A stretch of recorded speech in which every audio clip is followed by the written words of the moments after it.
Yo, what's up, everyone? Excuse my hair, I just got home and my windows were down, but this is a really good one. So today's topic of the video is your love for Jesus greater than your desire to sin?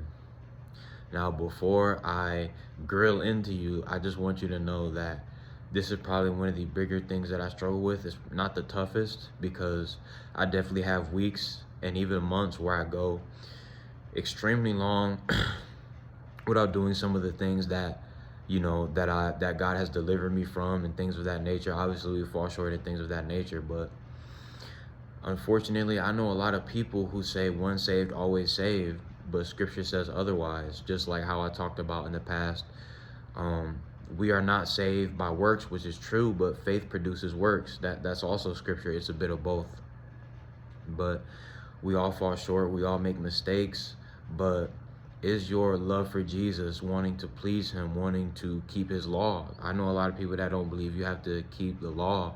When he talks about it in the New Testament, I believe it's the Sermon on the Mount, if I'm not mistaken, which is in Matthew chapter, the Matthew chapter. But yeah, I find it pretty crazy.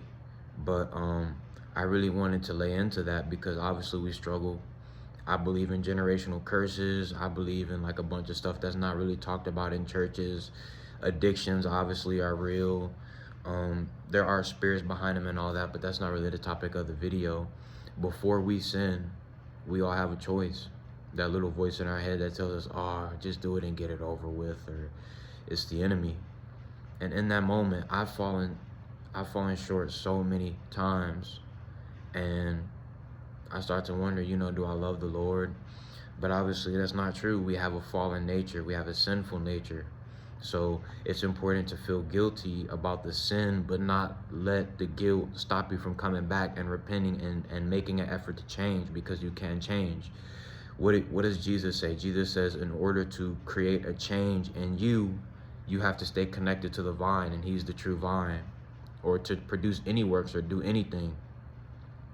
And whatever he said is word, whatever he said is scripture, whatever he said is, he created the foundations of the earth with his words. So I also wanted to make this video just to let everyone know out there that it's hard, but he forgives us, Also, that's not a invitation to abuse his grace, abuse his mercy, obviously not. But maybe be a little easier on yourself. And in the times when you're about to go into that sin, maybe think of, I don't know, like I can't really explain to you how he feels in the time. Obviously when we sin, he doesn't enjoy it, but maybe picture him being sad, or when I give into that thought and sin, I feel bad. Like, I honestly feel like I let him down. And it may be different for every person. And obviously in the heat of the moment, I enjoy the sin, whatever it is. But what Satan doesn't tell you in your head is that sin has repercussions and consequences for your actions, which is true. But just to help, before you decide to make that sin or do that thing, is your love for Jesus greater than your desire is to sin? Thank you so much.